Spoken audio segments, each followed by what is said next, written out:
Olá, eu cumprimento você. Hoje eu gostaria de discutir com você as dores no contexto de uma extensão de pernas.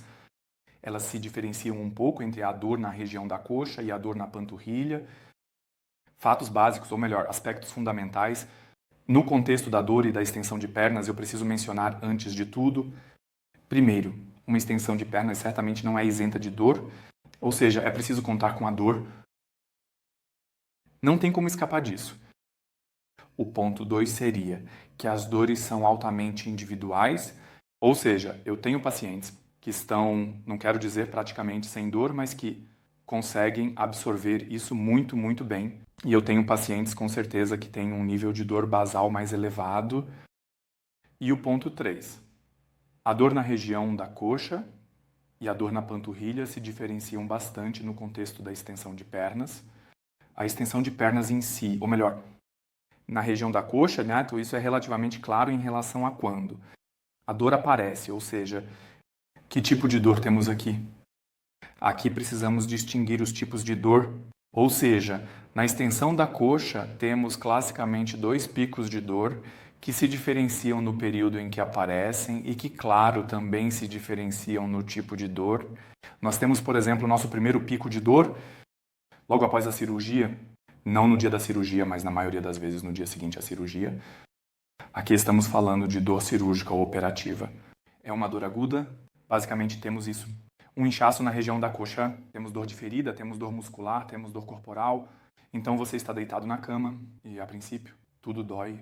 Então eles recebem a medicação adequada para a dor e em seguida são mobilizados. Eles já começam a andar relativamente rápido e com as muletas e assim. O inchaço também diminui. E, portanto, eles superaram esse primeiro pico relativamente rápido, ou seja, no dia 2, dia 3, dia 4, você já está muito, muito bem no caminho, você já anda bastante com as muletas de apoio para os braços, e, portanto, o edema desaparece, o inchaço desaparece. Depois disso, você entra no clássico, eu sempre chamo de Vale da Felicidade, porque aí os pacientes estão mobilizados, eles ainda estão andando com as muletas de apoio para os braços por enquanto. Bem, por aqui, e o nível de dor vai diminuindo, lentamente para um nível relativamente baixo e moderado. Isso caracteriza, por assim dizer, o primeiro pico. Essa é a dor cirúrgica, o clássico caráter da dor.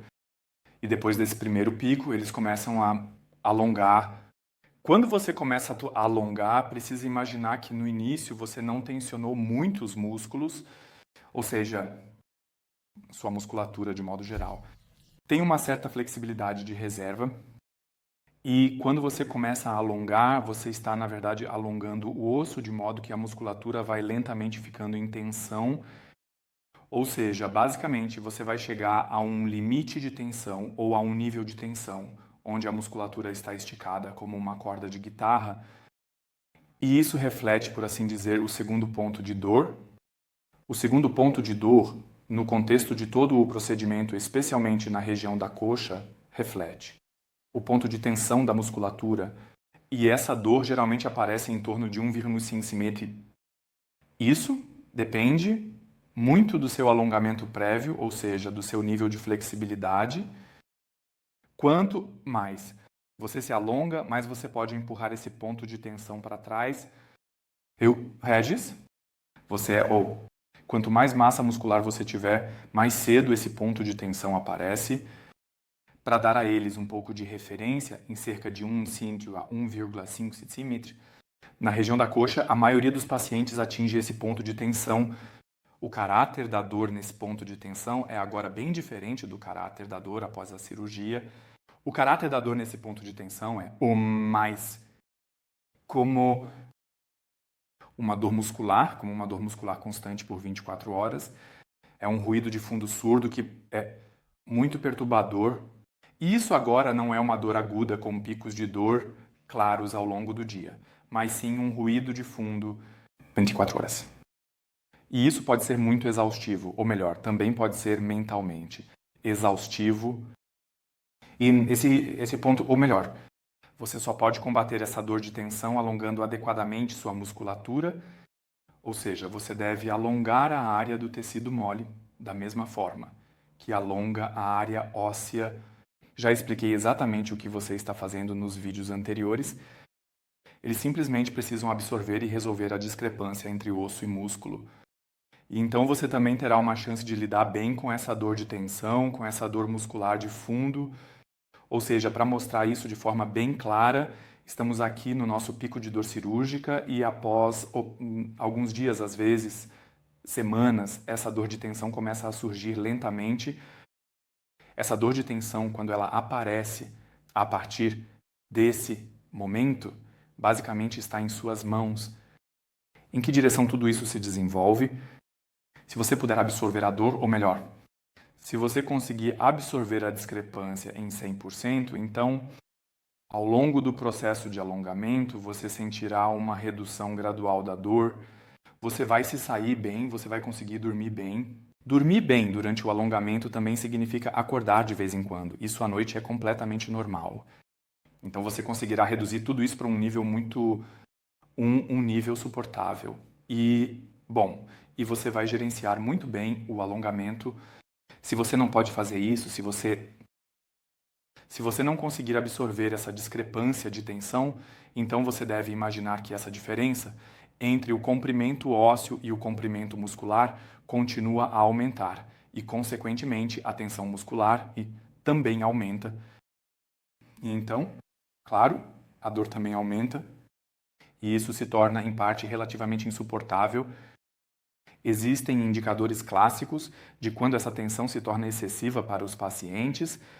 O primeiro indicador, em geral, é que uma grande quantidade de analgésicos está sendo consumida. A segunda etapa é basicamente o descanso noturno. Ou seja, você tem um nível de tensão e você tenta absorver esse nível de tensão com analgésicos. E quando o nível dos analgésicos diminui ao longo da noite, abaixo do nível de tensão, então você fica completamente acordado. Ou seja, você adormece com bons analgésicos e após 1 hora está completamente acordado. Então você fica andando de um lado para o outro, nervoso, inquieto, e aí você precisa se alongar, precisa tomar um banho quente para que os músculos relaxem bem, e só então você consegue dormir de novo.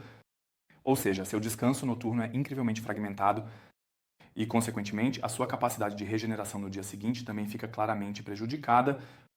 Isso definitivamente deve ser evitado e, portanto, você deve sempre se certificar de que está mantendo o comprimento muscular e o comprimento ósseo em um mesmo nível. E então, esse nível de tensão ele não aumenta, mas diminui lentamente. E assim, o nível de dor também diminui lentamente.